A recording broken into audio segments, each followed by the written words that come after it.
Good evening and welcome to Injustice Investigations. I am your host, Al Scott. And I'm Toby O'Neill. Thank you for joining us. Just got to get Toby with that. And we're going to be bad. Yes, sir. Yeah, when we get Toby with that time, we're going to be bad. Now, as you know, we don't do shows on Mondays. But if we do, then it's a special show. And tonight's show is scheduled to last 2 hours. It doesn't mean it's going to last 2 hours. It could end earlier than that. It could go over 2 hours. I doubt it, but tonight anything can happen. We're waiting on some guests to come in. One of them I see on the screen now, and we're going to bring them on the screen here very shortly. Briefly, what we are doing tonight, this is part two of the story that nephew Toby and I brought you a couple of. It's about a Magnolia pastor who was running everything but a church. And so since we have the guests here, I'm going to go ahead and pull them on screen so I won't keep them waiting any longer. Miss Cook, good evening to you. Florence, good evening to you as well.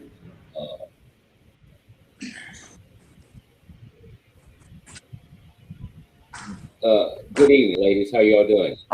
Hey, good. How are you? I'm great. So I know Samantha and you're Candace. Yes. Welcome to the show. Welcome Candace, to the welcome. Thank you. Okay, I'm trying to see is that okay? Someone else come with buzz still here.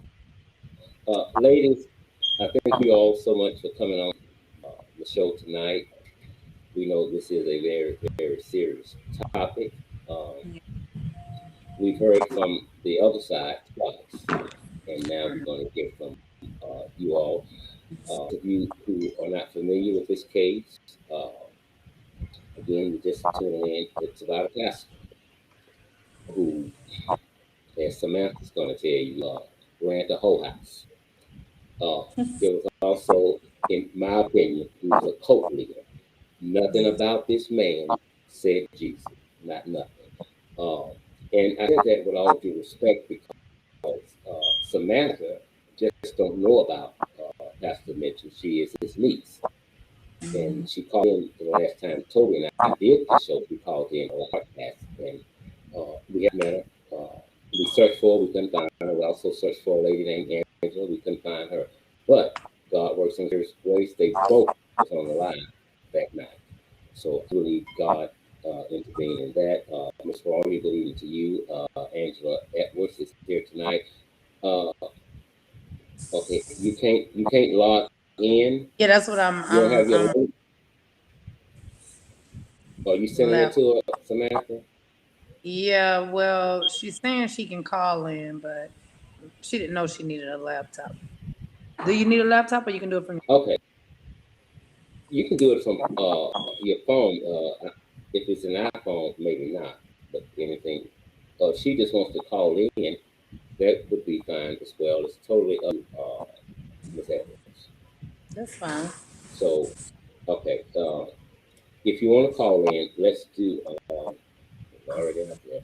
Let's do the sale, which is 318-990-8556.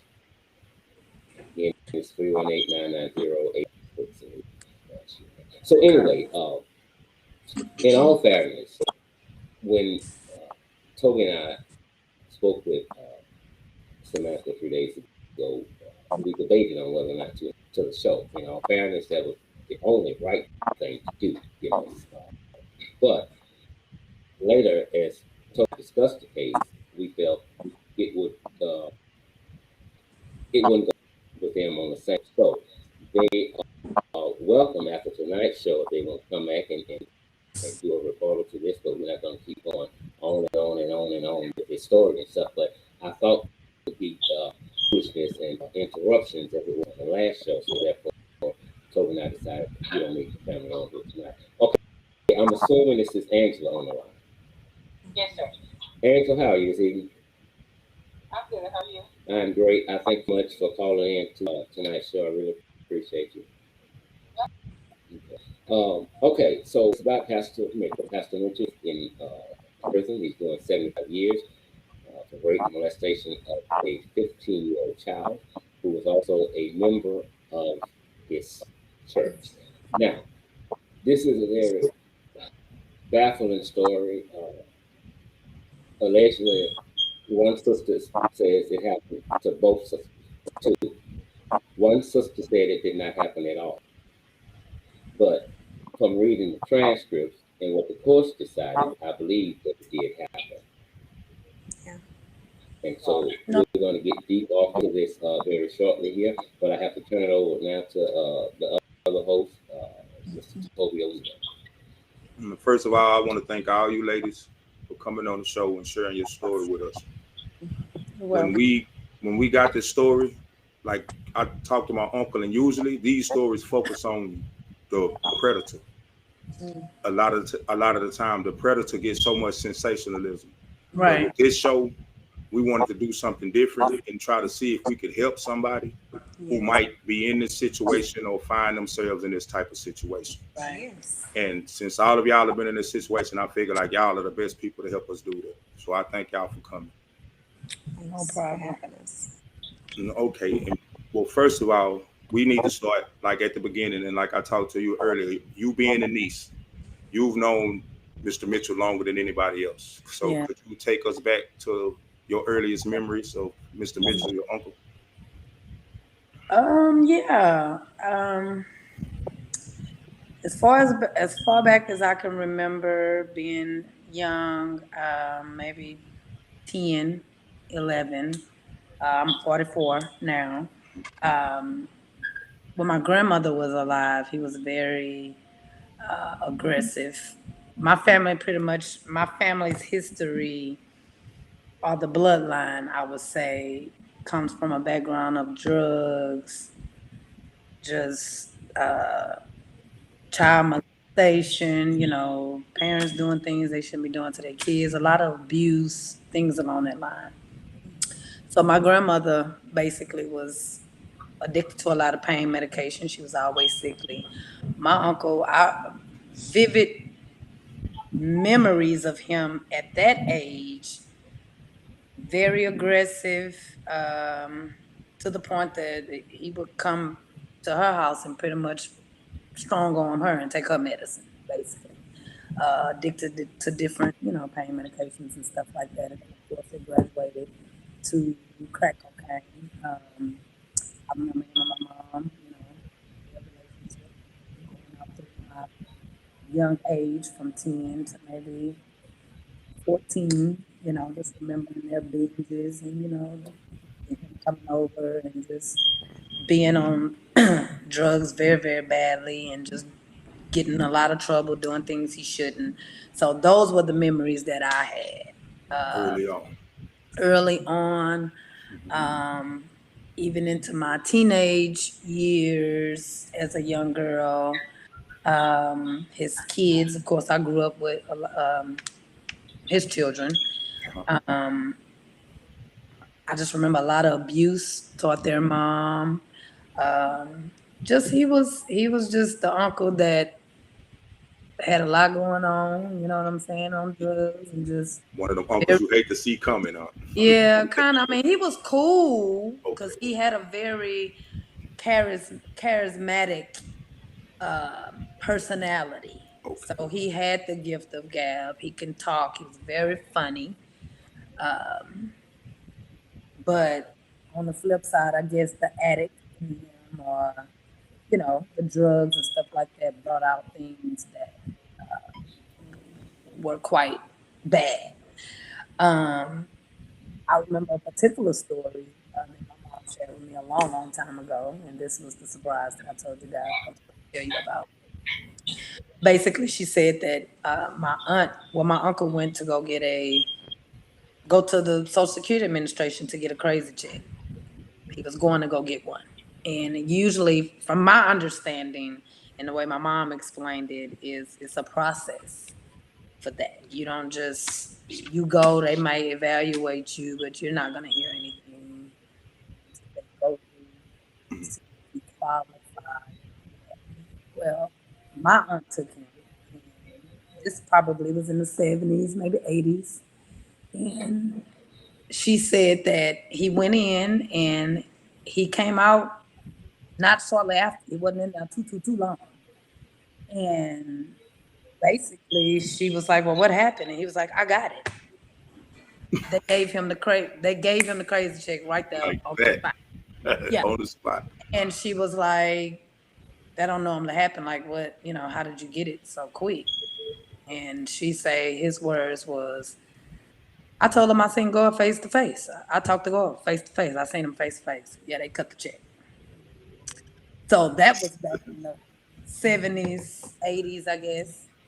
So leading up to all of that, a little bit past that, when I was maybe 14 or 15, I had friends that I hung around. I just remember him being around the family gatherings or either around some of my friends. He would flirt with them or wanted me to, like connect him with them, and these are girls that were definitely underage for his age at that time.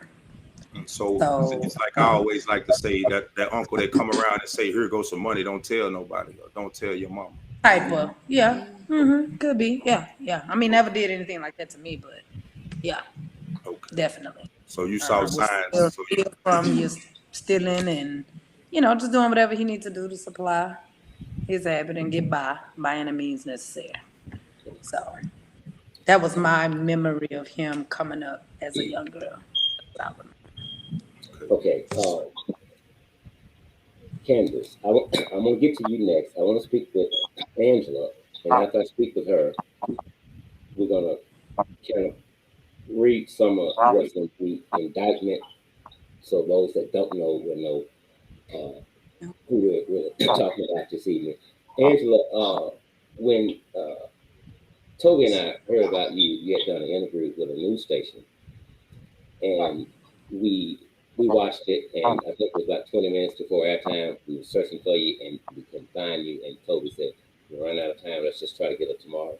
Well, you found us, and so again, I believe God intervened in that. So I want to know your relationship to this church and Pastor Ronald Mitchell. Well, I don't currently have a relationship with the church anymore, but I was there when, like I said, when the SWAT team came. Allegedly, when the abuse was going on, allegedly, because I didn't witness it. My family was still in attendance there. Everybody was living. Had moved from the church in Tumbo to Ronald Mitchell's house because they lost the church. They had some church that they wanted. So everybody had moved into their house, and the men was living in different. All of the married couples were separated from the pastor down.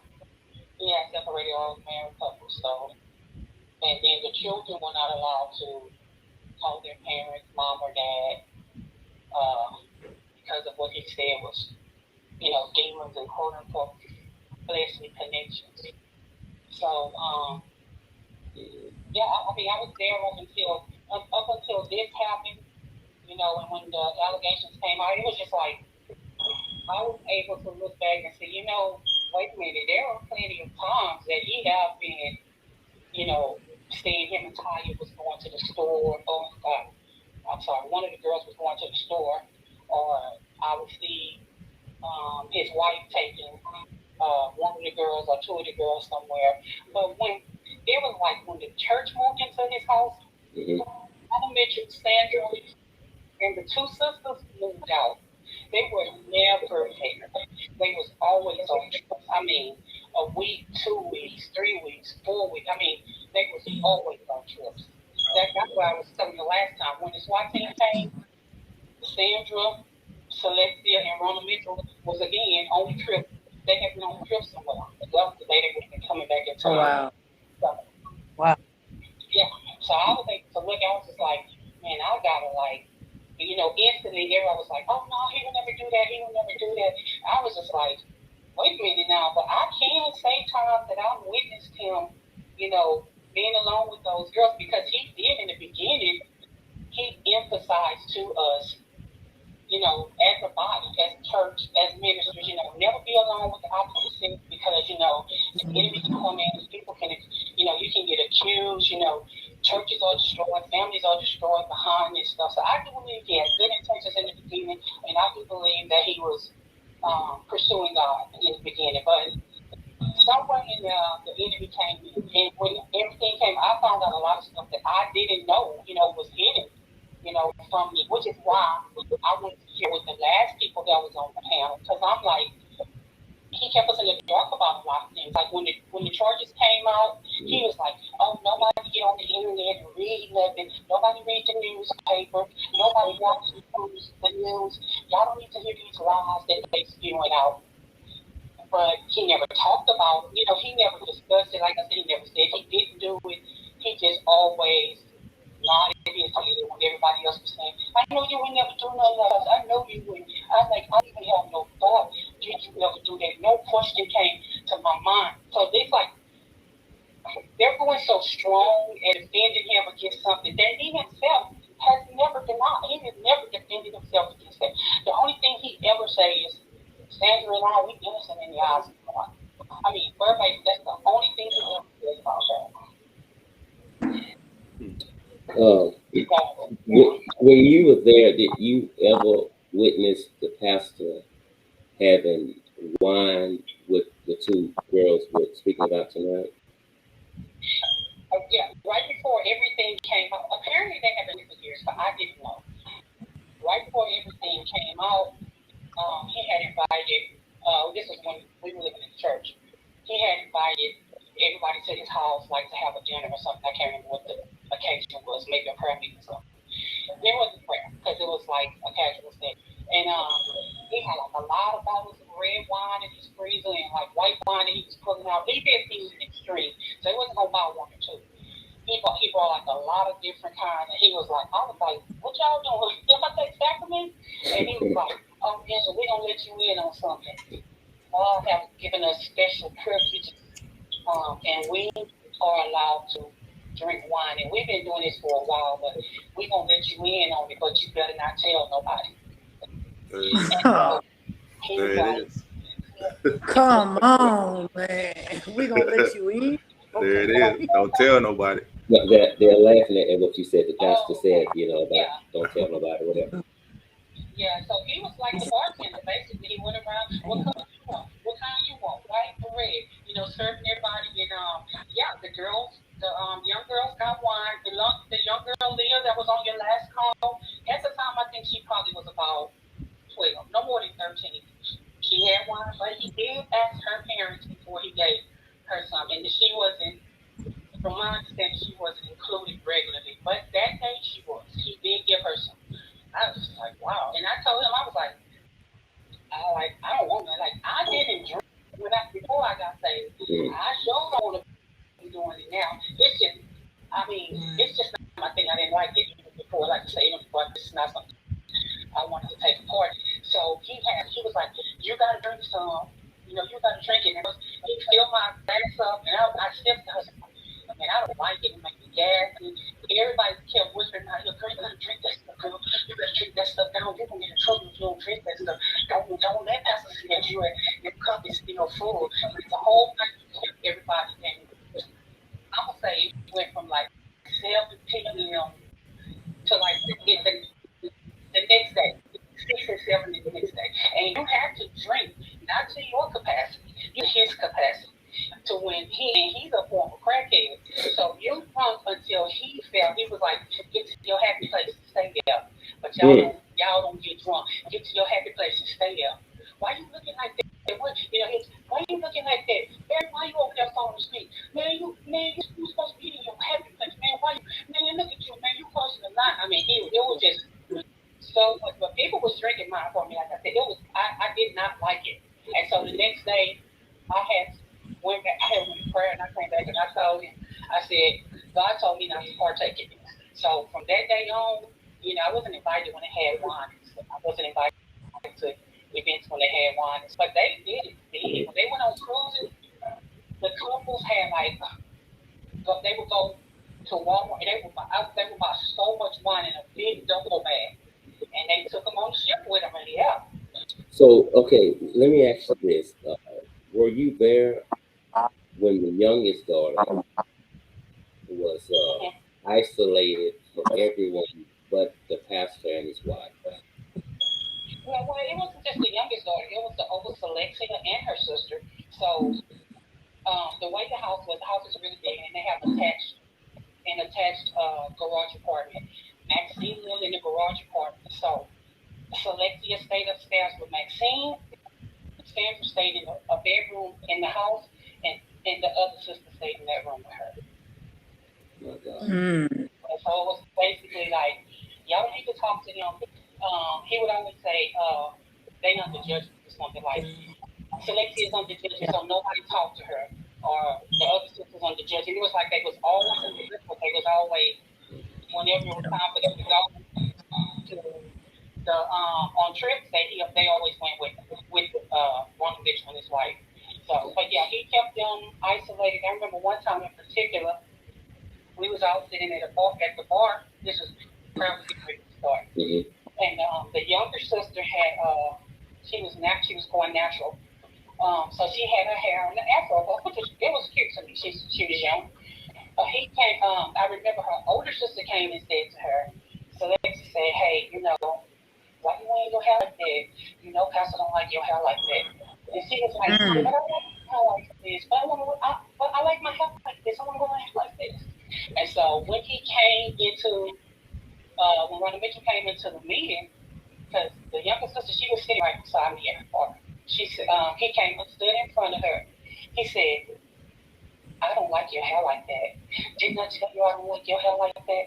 Go change it." And I was like, what am I witnessing? This sounds like something that your husband say to you. Exactly. Or like, why she can't wear her hair like that? And so she went in and, she went in the room and changed her hair. But yeah. Angela, I thank you so much. Are you going to stay with us throughout the show? Sure. Okay, great. I'm going to speak with Candace, and then I'm going to give it to my nephew. And I think he's going to start in the transcript. I'm not for sure. But the transcript is very interesting. If you haven't seen it, we shared it on our Injustice Investigation Facebook page. But if you haven't, we're going to read some of it tonight. And mind you, some of the things are just graphic. Since we're going to go ahead and read some of what the daughter testified to while she was in the courtroom. I had to stop several times because of what she was saying had happened to her. Candace, again, I thank you for being with us tonight. And I didn't tell people who you were because I want you to tell them yourself, how you related to this church, the pastor, and Mrs. Mitchell. Okay. My name is Candace Compton. I am the daughter-in-law of Sandra Mitchell. I am married to her son. And we've been together for 21 years, Joseph and I. And, our time there, from when I first joined the church when I was 19, in all honesty, it was a life-changing experience. It kind of helped us get on the right path with the Lord, But then as time progressed, I think that he got lifted up. I think that he got prideful. And I think that that's where the shift started to take place, because people just started to just magnify him, basically. And so that's where, the shift took place. And, so just some of the things that I've witnessed, if we didn't do things the way he saw fit, he would disfellowship us. My sister here was disfellowship because, she didn't agree with some of the things that he, would say across the pulpit. She had questions. Anybody who had questions were being shut up or they were being disfellowshipped. And he had me to put Samantha out of a house that my husband and I were living in, that we allowed her and her family to live in. And so basically, he was just really just coming down on her, just coming down to the point where, He made her and her husband separate. Her and her husband were no longer living in the same home together. He was living with another family at the church, and she was still living in the house. And he saw that she wasn't budging. And, as far as her mindset goes, this stuff is not right what y'all doing. So he didn't like that. So he had me to go with her husband and other men of the church to go and put her out of the house that we were living in. It was horrible. It was horrible. And I had to basically come back and restore that, because we've been knowing each other for over 20 some years. And when we finally left the church, it's like my eyes were open to all of the foolishness that he had us doing. That was an experience that I had. Another was a lot of the members saw straight through him, some of the older members, because let me say that it was a lot of young people that he was that started with him. And so the older people would come and they just saw straight through him. And so a lot of members were falling off, like, I don't want to be a part of this because this doesn't seem right. And so, he started having us to speak demons into their lives, cursing their finances and speaking demons into their homes. And his whole reasoning for that was it'll make them come back to the church and beg for forgiveness, and I will have to be the one to cast those demons off of them. That's straight witchcraft. Straight up. That's warlock. That's nowhere in the Bible where Jesus tells us to do anything like that. Totally against everything they got to do. Yes. Totally. Yes. And he would have visitors come, and at the end of the service, he would tell the seed, which was those who started with him, to wait until everybody leave. And when everybody leave, I need y'all to come in my office and I need y'all to pray for me. Well, the praying consisted of laying hands on his thighs, laying hands on his legs and his feet, laying hands on his chest and his head and his back, and to me, that was just too much. That, that was not of God. And he would say, if you don't agree with it, then you in the flesh. Well, I'm in the flesh because I don't believe in this. This is not right, And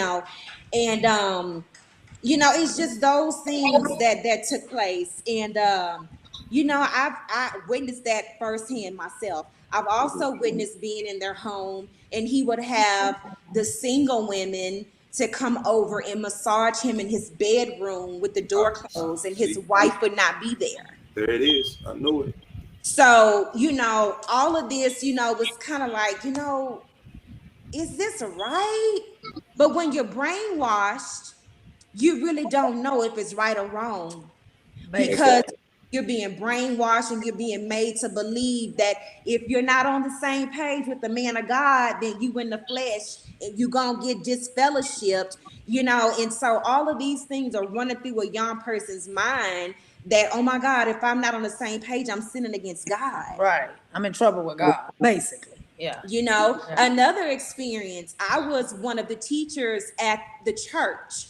And I experienced where Maxine made Samantha's daughter eat out of the trash can. Because she threw some food away that she didn't like. And she said, why did you throw that away? You need to get this out the trash. I said, you really gonna make her eat out the trash can? And she was like, ain't nothing in that bag anyway. That's a fresh bag. Get that food out of there and eat it. I quickly called Samantha and let her know, she just made your daughter eat out of the trash can. My daughter's 21 now. She was about 9 or 10 back then. So that kind of abuse was going on in the church, and none of this was of God. None of it. The pastor made his wife bow down to him. He, basically when I was there, it was a matter of Sandra don't respect me. She thinks she running something, and, word got back to me that he had a wet towel. Mm-hmm. You know how people do that when they bring it and then they pop it with it. Exactly. He made her bow down. He said, bow down to me. And she got down on her knees. He hit her with the towel. and she got down on her knees and, Oh, wow. and basically honored him. Like that was her form of respecting him. At that moment, I feel like that was it. Like Sandra left the building. Like Sandra was no longer there. So would you agree with me when I said at some point she just made up her mind to accept it? Yeah. Yes. And be a part of it? Because like I said, it's a time, like you said, anybody can be brainwashed, but there comes a time when your eyes are open. Right. And when I read the transcript and I read about him making her, putting her out of the room or whatever and bringing the girls in, and then her eventually being let back in, I told my uncle then, I said, that's when he broke her. And she gave in and said, okay, I'm going to be a part of whatever he's doing. Right. And would y'all agree with that? Yeah. Absolutely. Okay. Hey, Todd. Yes, I want to go to our late guest. I'm glad you're here. You're Natasha, correct? Yes. Okay, and you are the mother of the two girls. Yes. Okay. First of all, I thank you for coming on the show tonight. I gratefully appreciate you. We're glad to have you.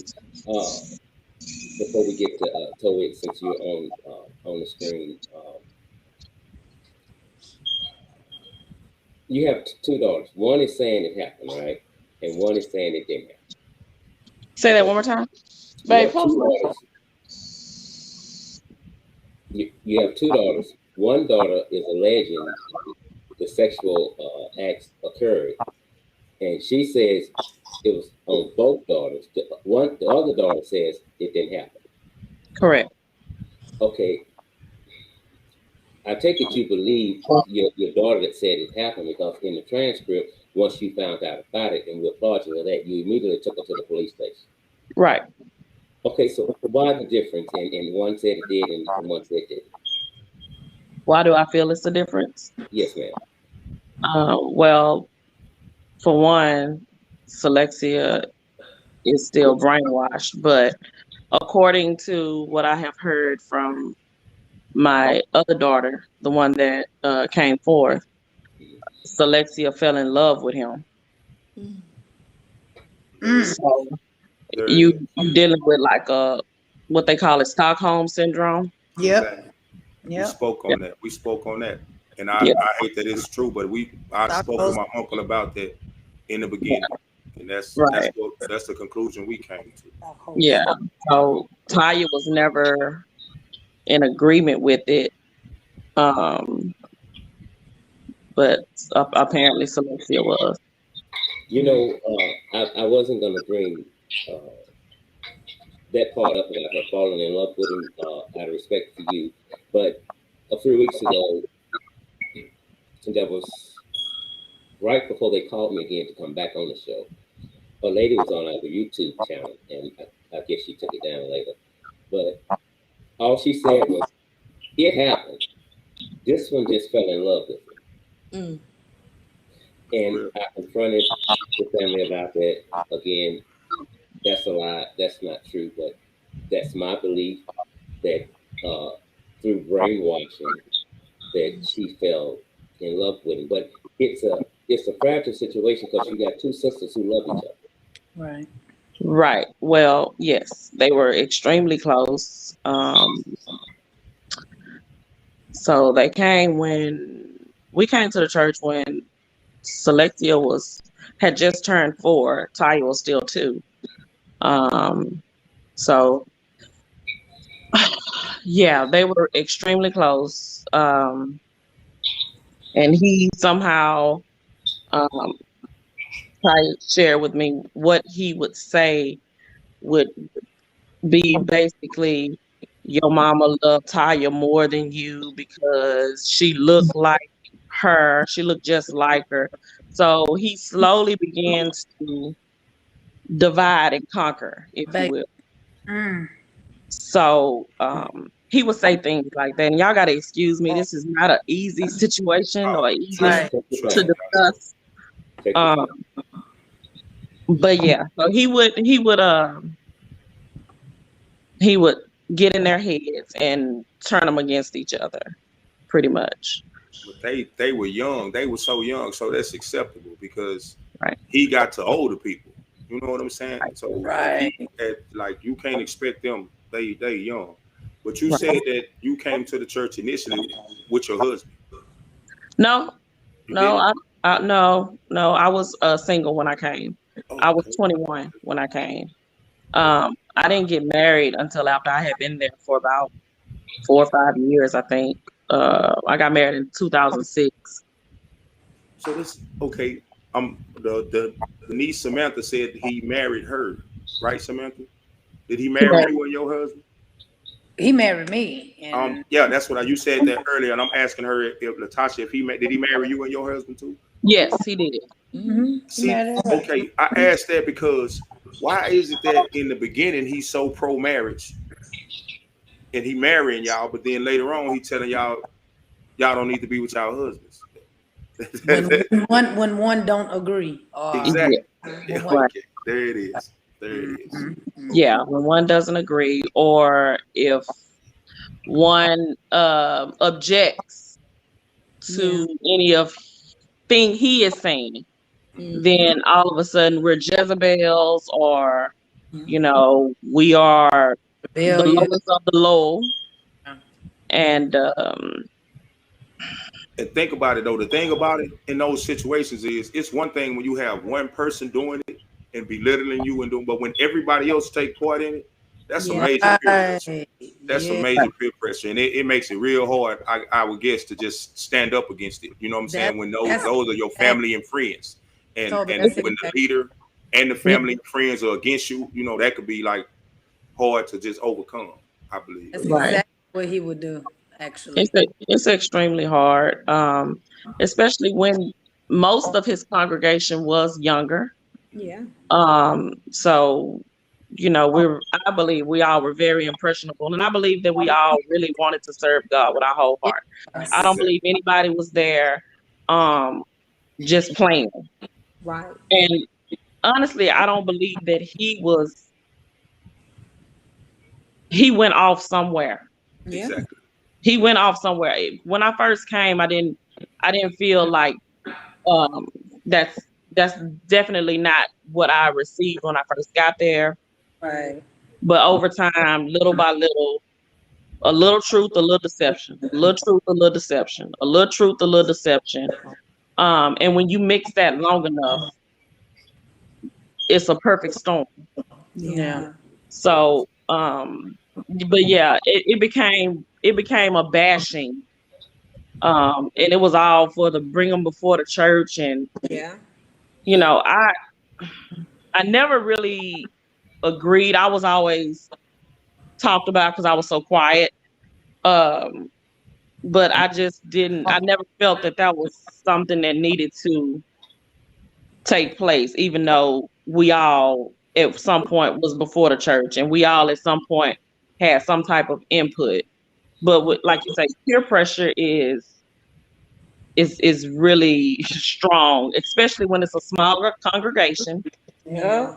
And he has pretty much, in so many words, instructed you per God, quote unquote, to disconnect from your family. Yeah. So we were all each other had. Exactly. So when one person jumps on the bandwagon and another person jumps on the bandwagon, all of a sudden everybody is against this one person. Mm-hmm. And a lot of times you feel like you have to because you don't want to be the only one not being involved and bring his wrath down on you. Correct. Right. I could understand that. So That's when, crazy. Right. He took our love for God and he perverted it. Exactly. And he used it for his own gain. That's what I'm saying. I'm realizing that everybody there, y'all believe because God was the foundation, and y'all will be like that makes it even worse because you use God as the foundation. That's pure evil. That's pure evil. Some Christians and some ministers may be the only Bible some people will ever read.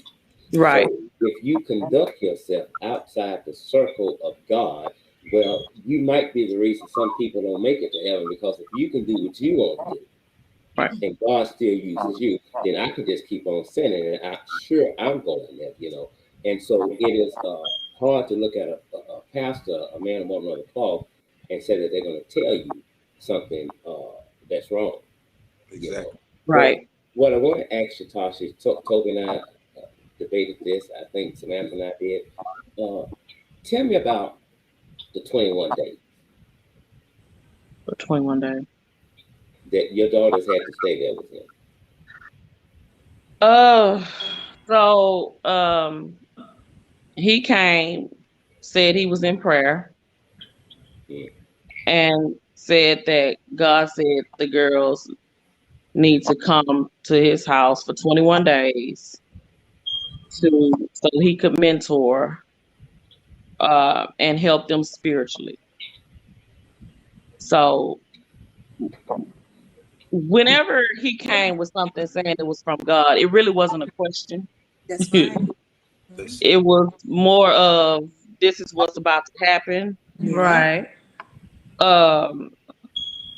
So when he said it, I was like, okay. The girls, I let the girls go over there. Mistake number one. Well, mistake number 3,000. But the girls went over there. And they were over there for 21 days. So that's how that came about. Okay, I'm so trying. We're what's trying to figure out the 21 days? significance of the 21 days. Yeah. So Is it a basically, psychologist or so psychiatrist? the 21 day, if you look at the Daniel fast, Daniel fasted for 21 days. So the significance of that was within 21 days, a certain breakthrough would take place. Okay. Because I've seen that in like a 30-day. If you try to change a habit or try a new habit for 30 days, Right. you can. Right. Okay. Right. So in 21 days, so a spiritual breakthrough was gonna take place, and you know, they was gonna be endowed with power from on high, I guess. Mm-hmm. In the name of God. All in the name of God. And Wow. That's cold, man. Yeah, that's a cold pill to swallow. Oh, that's evil. It's more than a cold pill to swallow. It's evil. It's calculated. It's manipulative. Yeah. It's everything that's not God. Mm-hmm. Everything that's not God. That's why he got 75 years. That's why he got 75. That's why. Yeah, that's why he got 75 years. Because he did it all in the name of God. Exactly. They should have gave it to him. And the lives that he destroyed. I mean, I'm not gonna say destroyed because destroy is such a strong word, but the lives that he affected in the most negative way. Some people are still trying to come back from it. Yes. Hello. It's what happens mentally and emotionally, sometimes physically, because Taya, I know we shouldn't be using real names, but my daughter that came forth, what she goes through on a daily basis is unbelievable. Oh Lord. She literally break out in hives from the PTSD that she experienced. So for them to get on there and say that she is lying is the biggest lie I've ever heard in my life, especially from Sandra, when she was chief participant. I said the same thing. I felt it's that. unbelievable. It's unbelievable. You Just know, by reading over the transcripts, I felt like she knew exactly what was going on, and she helped. She was in the whole way. She knew. She knew. I know a lot. I'm not for my daughter. I'm not gonna say what I have, the information that she has shared with me, but Sandra definitely knew. Yes, well, one thing in particular was the transcript. In the transcript, when she commented about what happened at the doctor's office, when they were almost discovered at the doctor's office, and she said Sandra was telling her, okay, she tried to notify them and everything. When I read that statement right there, I had said it before, but I knew for sure, like she was in, that was his accomplice. That's why they doing what they doing now. All of them is still involved with him, and all of them is still doing his bid. And for the record, I think Jamie is next up. Oh, 'cause I man. guess he's the male, so I guess he next up. But all that shit need to be shut down. Excuse my French. It needs to be No, All that shut shit need to be like shut down, and all of them need to be locked up. straight In up. my opinion, because seriously, like I said, if agreed. we don't do this, if we didn't do this, then they would keep on going. I'm hoping people see this and really people shut that down. You know They what I'm would saying? definitely Because- keep on going because they are still being told what to do. exactly. From jail, from prison. Can I say that? From where he is, they are still loyal and devout and still being told what to do. But the truth is right there in your face. If all you have to do is listen to They it, don't want all to. you have They to don't do want to. is want to know the truth. Because if you listen to my daughter speak, she was a virgin. The things that she talked about, she should not know. Exactly. That's right. She should not know. Exactly. Ooh. I In said no the way, same shape, thing when form, I or read the fashion. transcript. And I know, like you say, if you read the transcript, you heard the account.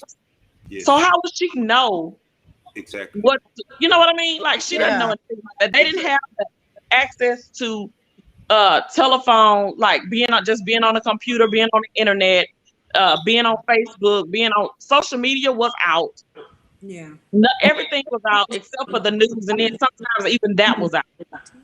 So it was so much that was out that they didn't have contact with. She wasn't going to see her dad. That had been stopped. Yeah. So well, they don't want to know the truth. No, they And know. that's why God is giving them over to reprobate minds. They know. That's why I say all of them good with that. All of them got to be good with it because this type of allegations don't come out as a man. No. As a man, I have daughters. These type of allegations don't come out about nobody that I associate with, and I'm not gonna question you about it. You're gonna have to explain it to me. You know what I'm saying? And for them to say they didn't ask, and they ready to admit I didn't ask. I know, like, how could you do that when the police show up and say you did? They're like, how That's can insane. you ask? Exactly, you putting It's blinders. insane. That's it. And I just feel like for some reason they feel like when people leave, people have a vendetta. No, Right. I had no vendetta. Let me tell you, when I left. I left everything but my daughter over there. My daughter was the only thing I thought about. The rest of them, I had no thoughts of. I didn't care anything about. I had moved on. I was moving on. But when my daughter come and share something that happened to her, who wouldn't turn back and look? Who wouldn't go forth and prosecute? Who wouldn't do that? Oh no, I'm gonna do it. Yeah. I'm gonna do it. Yeah. I'm gonna do everything in my power to make sure you pay for what you have done. You took her innocence. You preyed on her soul, really. You preyed on her Christianity. You literally abused her in every way that a person can be abused. You abused her physically, you abused her mentally, you abused her spiritually, you abused her socially, you abused her in every way that she can be abused. So what's happening to him right now is well deserved. Yes. Yeah, It's well deserved. I totally agree with that. Today, when I was reading the transcript and listening to your daughter testify in court, I stopped because it's painful to read. It is. And I called my nephew and he said, it is. And so I'm not family, but I'm getting pissed just reading it. And I'm kind of putting myself in her state of mind because she didn't like what was going on. And she's nervous and she's scared. And something Toby said all the time, it came up in the transcript when that certain individual gives you some money and ends that by saying, don't tell nobody. And that's what he did her. And you're right, she could be traumatized for the rest of her life. When people called in or sent emails and said if they knew about it, it did happen, I wouldn't give them their names. I would call them and I would ask them. They had the same answer for every person that called us. That person started messing the church. That's why they got kicked out. It's the same answer for everybody. It's the same answer. And when they said that people could leave anytime they want to, That's a lot. I tried to leave. I pulled up in my car and I tried to get my kids. And the whole church was standing outside of his house at the time. And whenever I reached out to grab my kids, they had been instructed to run away from me. Wow. So I tried to leave. And I tried to leave peacefully. But unfortunately, I got the police. I had to get the police in order to get my children and to leave. So when they said that the other time they were on the phone with you guys talking about you can leave, you could have left whenever you wanted to, that's a lie. I tried. I tried and I was denied. I wasn't gonna leave and leave my kids there. Yes. Understandable. If I asked you if the pastor may have been running a cult, would you agree? I would agree now. And let me tell you, it took a while for me to really accept the fact that I was in a cult. That's not something that you readily admit. Right. Because you know you of good sound mind. Exactly. Right? Got an education. It ain't like you know what I mean? It's not the stereotypical what we think of being in a cult. Exactly. So exactly what when I first left and I would go around my family, they would say I was in a cult. And I was like, no, I wasn't. No, I wasn't. I just served God, blah, blah, blah, blah, blah. But when my daughter came out and shared what happened to her, I reevaluated that whole situation. I know and I had to come to the conclusion that, yeah, I was in a cult. Yeah. And that was a hard pill to swallow. And if we would have been having this broadcast a few years ago, I probably wouldn't be on it because it took a long time for me to get to a place where I could talk about this. Right. Secondly, I probably wouldn't want to admit it in front of anybody outside of my family for the simple fact of it's shame. One, for even though I was young, even for putting my kids in that situation, I hate the fact that I ever stepped foot through those doors. Ever. And that is a horrible thing to say. And let me be the first to say, I commend you as a mother. I do. Let me be the first to say I commend you as a mother because you assume responsibility. I know people that still today don't assume responsibility. Right. Just like I said, you took your kids into that. But just like I said, I commend you for when you found out about it, you immediately did something about it. Right. Your child came first. You know what I'm saying? Regardless of how you were brainwashed, that's what I always say about mothers.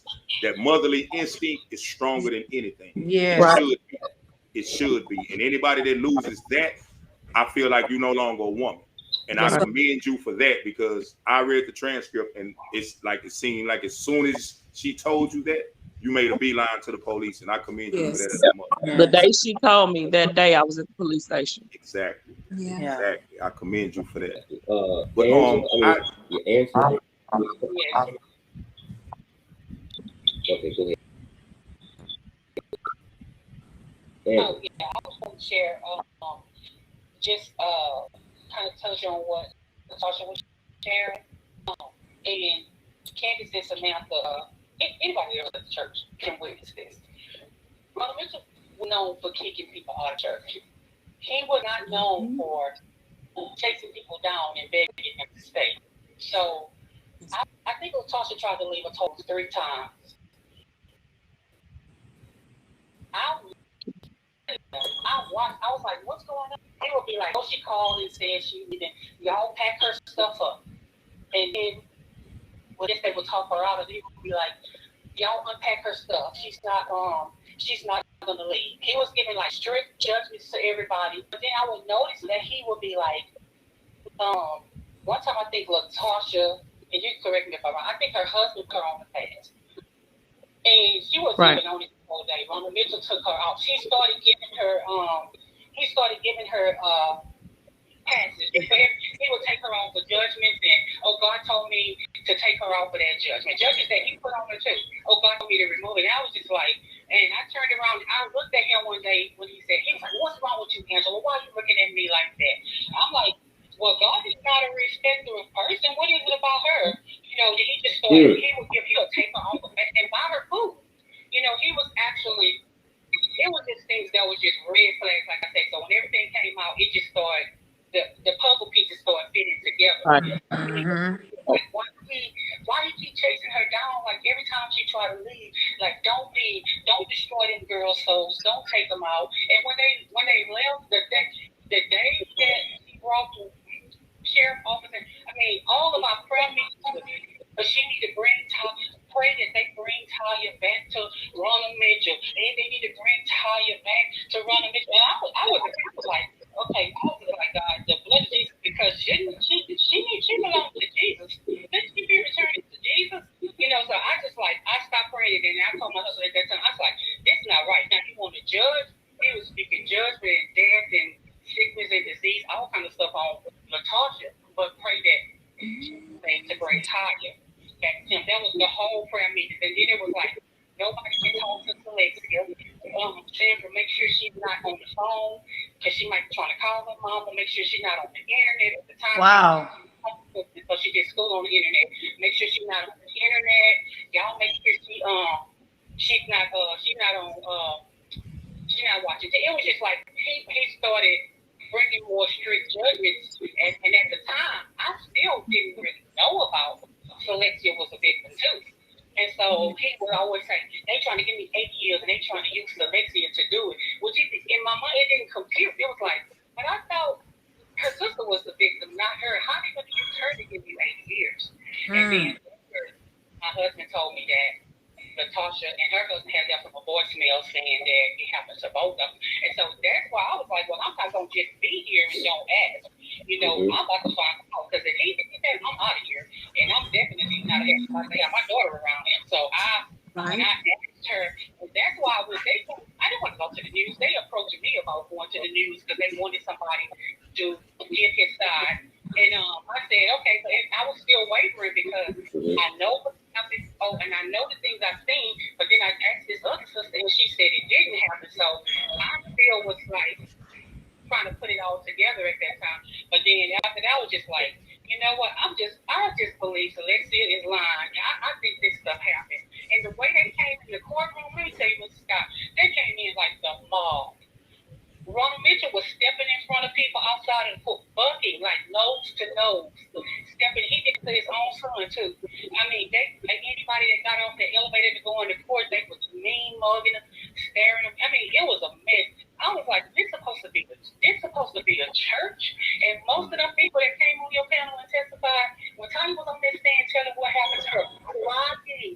Almost everybody in the courtroom was crying. She crying, the jury crying, everybody crying. Those people were sitting outside in the hallway. Sandra Maxine, Yolanda, Betsy, all of them. I went out there and I told them, don't y'all come in here and hear this truth. Oh, y'all can't stand this truth. Now come in here and hear this truth. Right.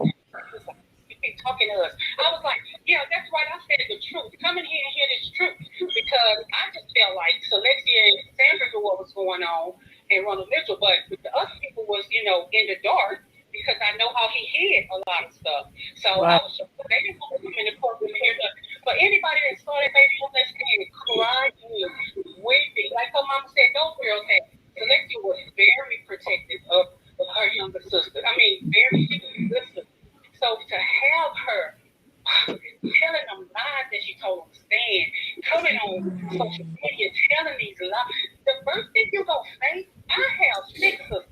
The first thing I'm going to say, if my sister say that happened to her and me, the first thing I'm going to say was, I can't speak with my sister, but it didn't to me. I can give you my account. You think I'm going to start bashing my sister? No, she's a liar. She's always lying. She's always so he still destroying relationships by having that to her sister. That I know that hurts her sister. That though she was victimized, and now her sister that used to defend her is saying agreeing with the lies. So they just making stuff worse and building it up, and that's why I just can't listen to them lying like he's just an innocent man. And they talk about everybody angry. Everybody that left the church angry at the church. But when people leave the church, they become the enemy. You can't talk to them. That's what Ronald Mitchell taught. People that left the church don't feel like that. That's what Ronald Mitchell taught. Don't talk to them. They the enemy. They the devil. They the house of rebellion. They on their way to hell. They ain't never gonna be saved unless they come back through me. Yeah. They're very dominant and controlling. You gotta cut your Yes. But he became very controlling in every Right. area. Right. To cut your onions the way he cut his onions? Oh, Seriously. Yeah. Yeah, No, for you real. know, you got to cut your onions like that. Why you cutting your onions like that? You got to cut your onions like that. Didn't I tell y'all to cut your onions like this? I mean, stand in the kitchen and like, yeah. Cause I'm like, well, this don't make no sense. Why I can't cut my onions the way my mama told me to cut them? I don't want to cut them like right. I don't want to cut them your way. Wow. Exactly. Lord have mercy. Wow. You know what, Toby, I'm gonna give it to you, but this is you're letting us know some things that we didn't know. But you know, it's terrible all the way around. But what really bothers me is the two sisters are torn apart, not because of nothing they did, Right. because of one man. Got two sisters separated, Jesus. and he has a prefix in front of his name says pastor. Nothing about him says Jesus. Toby. No. No, not at all. Nothing. Not at all. Mm-mm. No. This is crazy. Miss Tasha, Mm-hmm. I looked over the transcripts, went through the transcripts backwards and forwards, and something from the transcripts jumped out at me. When you said that you went back to get your daughters, you know what I'm saying, Yes. when they were blocking you and everything, I think the time when you said you wanted to take your younger daughter to get ice cream. Yeah.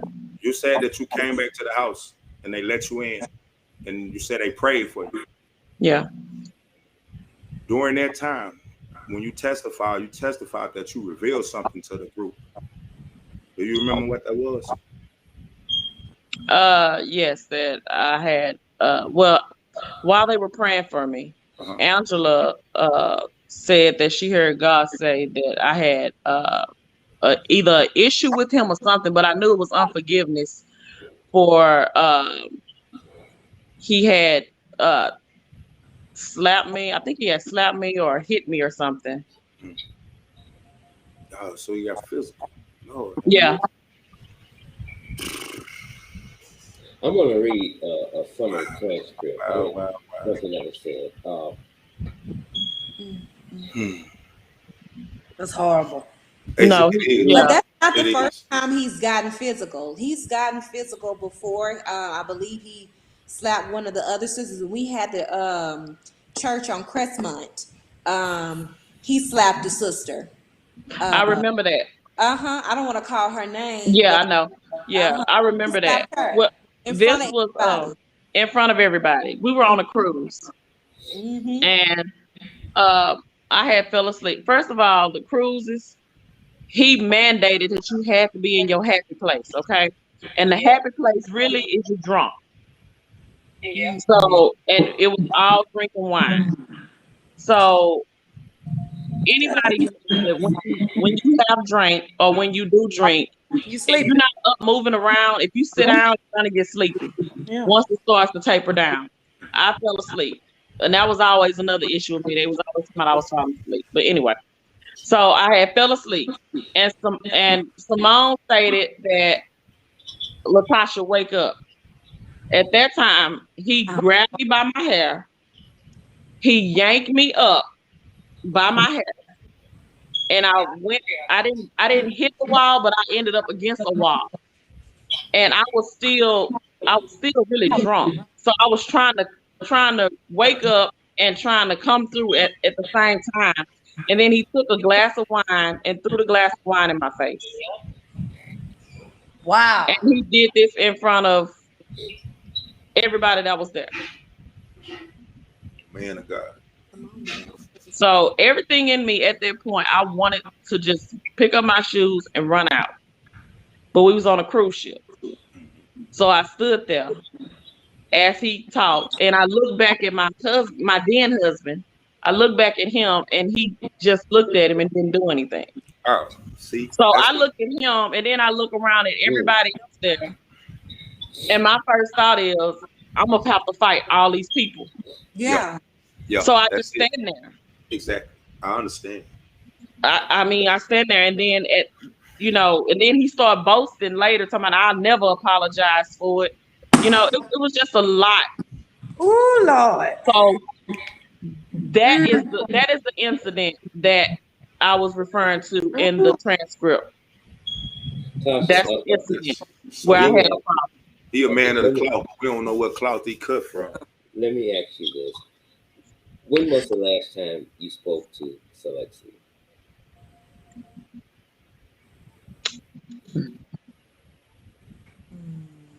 Like spoke to her or like Over the phone? Yeah. had a conversation? I haven't talked to Celexia since I left. Wow. I spoke to her at. Take your time. Take your time. Take your time. Take your time.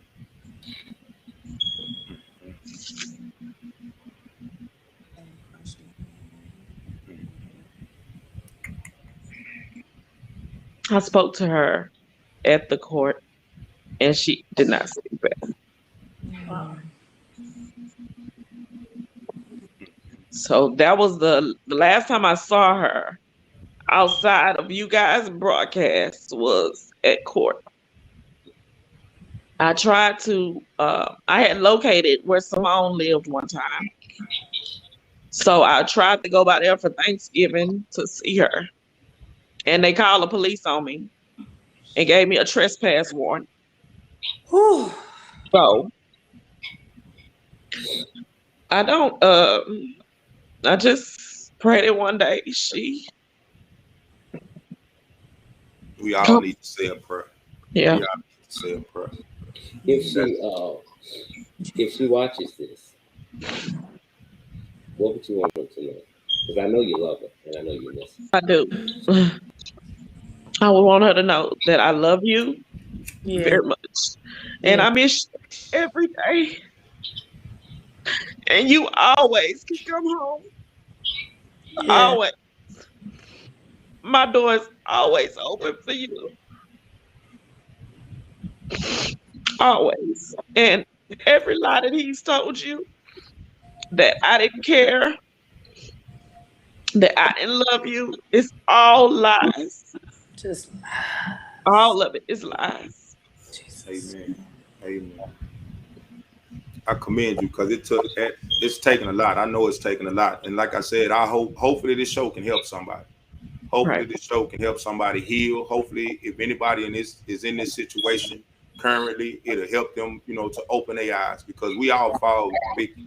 We all, done fell victim. And there's nothing wrong with that. There's no shame in it. But I salute you for the mother you are now, because you stand strong and you did what was best for your baby. Yes. And that's the main thing. I commend you for that. Thank you. And I thank you for coming on here and sharing your story with us. Thank you. Lord have mercy. Let's do this, please. This show was scheduled for 2 hours tonight, but I'm going to stop it here. I know it's difficult for you, and if we have to, we'll come back whenever it's feasible for all of you all. But I commend all of you. But Tasha, I think you're wonderful, awesome. I pray she watches this so she can just hear your voice again, and if not, even come see it, just give you a phone call, because you're separated not because of nothing she did. He knows that. It's what he did and what he continues to do, because when I read the transcript and he said you can't speak to your mother, you can't call her mother, I'm like, what the hell? And I know, and I'm sure heaven is backing me up, there are more victims out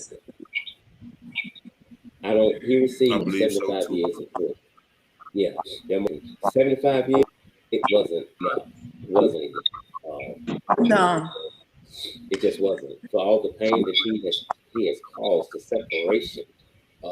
Again, we can't go into the transcript, but it's on our Injustice Investigation Facebook page, and you can go into the browser, type it in, and the transcript will come up. And when you were talking about her being on the stand crying about what happened, that's all I could do reading the transcripts that she was telling me what has happened. I couldn't even finish reading.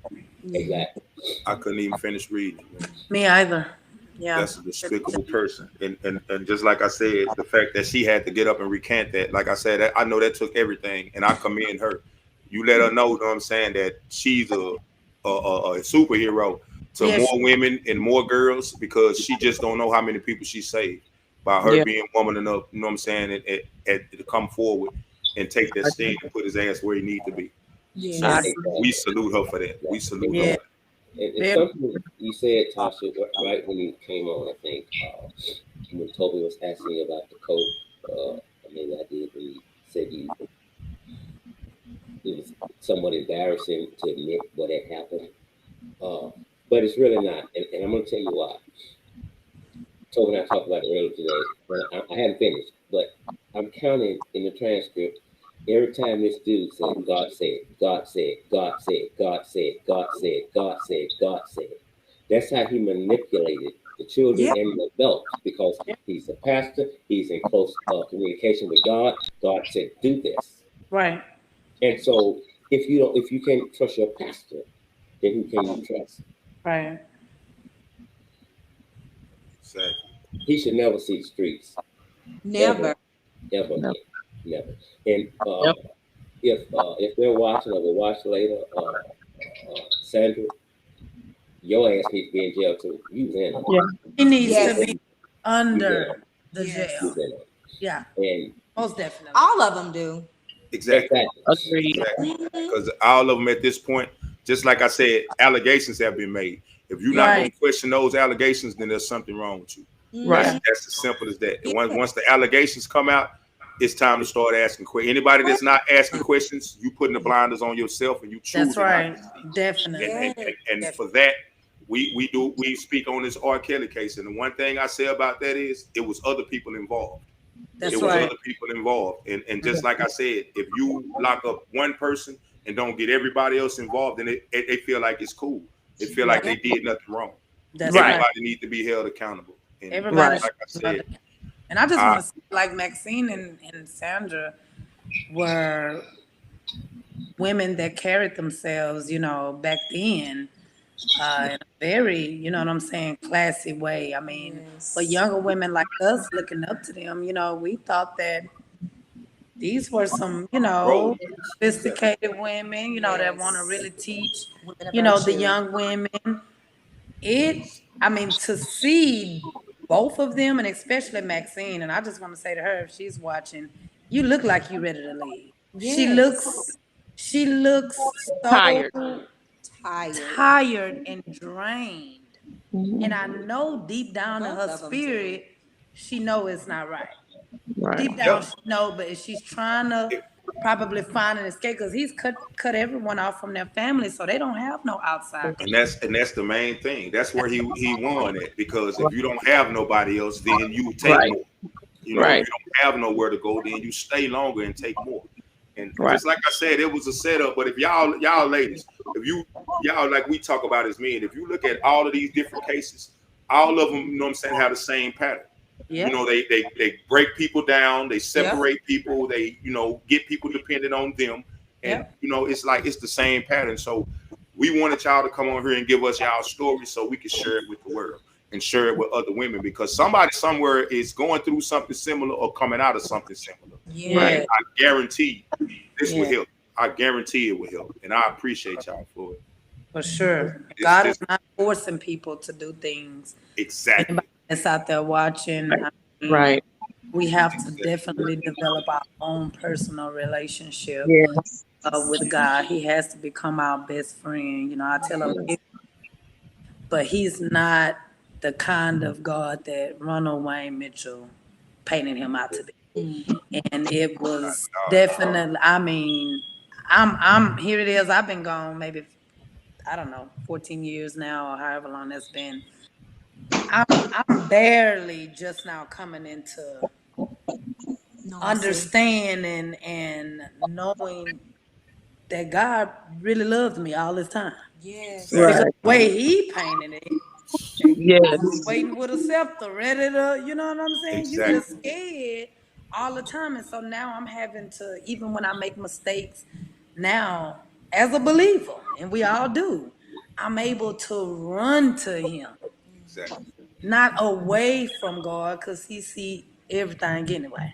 So the way Mitchell tried to put it was like God was just totally against us. He was mad at us all the time. He was ready to judge us and so we developed that mindset or that view of God in a very negative way. And so now, after being gone all this time, I'm just now learning that he's full of compassion. God is full of mercy. He's full of love. He loves us. He's not mad at us. The total opposite of everything that he preached. So it's really a very scary thing. And if you don't come into that and open up that book for yourself, Right. dust it off and open up the Bible for yourself and find out what is God saying about you. Yeah. Period. And he loves us all, and he said it in his word. So much so that he sent his only son. Yeah. So that wasn't in vain. And ain't no man, and I said it just like that on purpose, ain't no man that's putting their legs on, pants on one leg at a time, just like me, gonna tell me you got a heaven or hell to put me in, or you know, God said you're judging me. No. No, you're a man. God bless you, ladies. I know all of y'all on a personal journey to get back where y'all need to be, and I salute y'all and I commend y'all, and I hope y'all keep working and get everything right. I hope you, Miss Tasha, I hope your daughter comes out of it, and you know what I'm saying, uses this as a springboard. Right. You know what I'm saying? Like this right here could catapult her life. Like she could help so many people. She could do so much. You know, turn this around and turn this into a positive. Yeah. And like as the show, we're here for you guys. I appreciate you coming on, and like I thank you guys, and I salute you, and stay strong in your travel. Stay strong in your journey. Stay strong in your journey. I don't know if it's going to help Tasha, but I'm going to do it, and I'm gonna post it and then email it to you so you know I did it. Again, I don't know if it's going to do any good, but I'm going to email Celexia, and I'm going to ask her to call you. Thank you. With her. You're welcome. I'm going to do that. You know, God works in mysterious ways. He does. Maybe this is the way that things would get. Yep. They should be, you know, not like they was, but better than they used to be. Yeah. Stuff. So I'm going to do that. And as my nephew just said, all four of you are some courageous women.